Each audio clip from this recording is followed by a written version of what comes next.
Proverbs chapter 9 presents a climactic contrast between wisdom and folly, each personified as a woman inviting people to her feast. This chapter serves as the culmination of the first section of Proverbs, where the foundational principles of wisdom are laid out.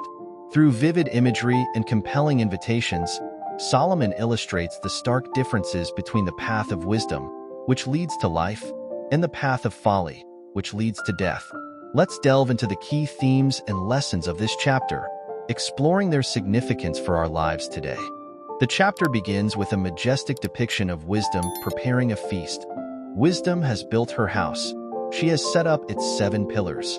She has prepared her meat and mixed her wine. She has also set her table. She has sent out her servants, and she calls from the highest point of the city, "Let all who are simple come to my house." To those who have no sense, she says, "Come, eat my food and drink the wine I have mixed. Leave your simple ways, and you will live. Walk in the way of insight." Proverbs 9 verses 1 to 6. Wisdom is portrayed as a noble and generous hostess, building her house with 7 pillars, a number often associated with completeness or perfection in the Bible. The house is a symbol of stability and strength, representing the firm foundation that wisdom provides. The preparation of meat, the mixing of wine, and the setting of the table suggest that this is no ordinary meal, but a lavish banquet, a feast of abundance.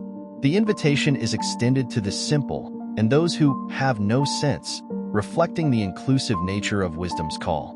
Wisdom does not discriminate but offers her riches to all who are willing to listen and learn. The call to leave your simple ways is an invitation to transformation, to step away from ignorance and into a life of insight and understanding. This imagery of a feast is significant in both Old and New Testament contexts. In Isaiah 55 verses 1 to 2, God invites his people to a feast of spiritual nourishment, saying, "Come, all you who are thirsty, come to the waters. And you who have no money, come, buy and eat. Come, buy wine and milk without money and without cost." Similarly, Jesus speaks of a great banquet in Luke 14 verses 15 to 24, where those who respond to the invitation are blessed with a place at the table, while those who reject it miss out on the feast. Following the invitation to wisdom's feast, the chapter shifts focus to the importance of accepting instruction and rebuke. Whoever corrects a mocker invites insults. Whoever rebukes the wicked incurs abuse. Do not rebuke mockers, or they will hate you. Rebuke the wise, and they will love you. Instruct the wise, and they will be wiser still. Teach the righteous, and they will add to their learning. Proverbs 9 verses 7 to 9. These verses highlight the differing reactions to correction between the wise and the foolish. A mocker, representing the foolish, responds to correction with hostility and rejection, while the wise person welcomes it as an opportunity for growth. The contrast here emphasizes that wisdom is not just about possessing knowledge, but also about having the humility to accept correction and to continue learning. The ability to receive instruction is a hallmark of wisdom. It reflects a heart that is open to growth and willing to change. This idea is echoed in Proverbs 12 verse 1, which states, "Whoever loves discipline loves knowledge, but whoever hates correction is stupid." In the New Testament, James 1 verses 19 to 20 also advises believers to be quick to listen, slow to speak, and slow to become angry, indicating the value of being teachable and receptive to guidance. At the heart of Proverbs 9 lies a fundamental truth. The fear of the Lord is the beginning of wisdom, and knowledge of the Holy One is understanding. Proverbs 9 verse 10. This verse is one of the most well-known and foundational statements in the entire book of Proverbs. It encapsulates the essence of what it means to live wisely, recognizing the sovereignty and holiness of God and aligning one's life accordingly.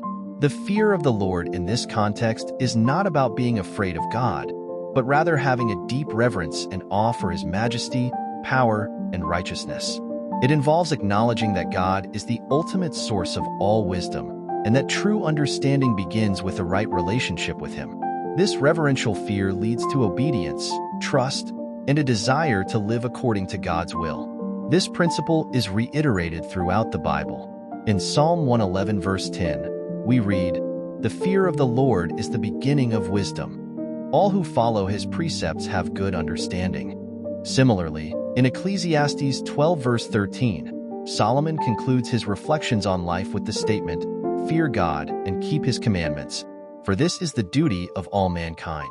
The chapter continues by outlining the rewards that come from embracing wisdom. "For through wisdom your days will be many, and years will be added to your life. If you are wise, your wisdom will reward you. If you are a mocker, you alone will suffer." Proverbs 9 verses 11 to 12. Here, Solomon presents wisdom as a source of life and longevity. The promise of many days and added years highlights the practical benefits of living wisely. Wisdom is depicted as self-rewarding. Those who embrace it experience the blessings that come from making good decisions, living with integrity, and walking in God's ways. In contrast, those who mock wisdom, who reject it and choose the path of folly, bring suffering upon themselves. This is a reminder that the consequences of our choices are often a direct result of the paths we choose to follow. The second half of Proverbs 9 introduces a contrasting figure, Folly, who also prepares a feast but with far more sinister intentions. Folly is an unruly woman. She is simple and knows nothing. She sits at the door of her house, on a seat at the highest point of the city, calling out to those who pass by, who go straight on their way, "Let all who are simple come to my house."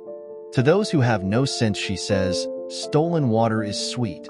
Food eaten in secret is delicious." Proverbs 9 verses 13 to 17. Folly is portrayed as loud, ignorant, and lacking in substance. Unlike wisdom, who offers a genuine and life-giving feast, folly entices with stolen water and food eaten in secret, symbols of deception and illicit pleasures.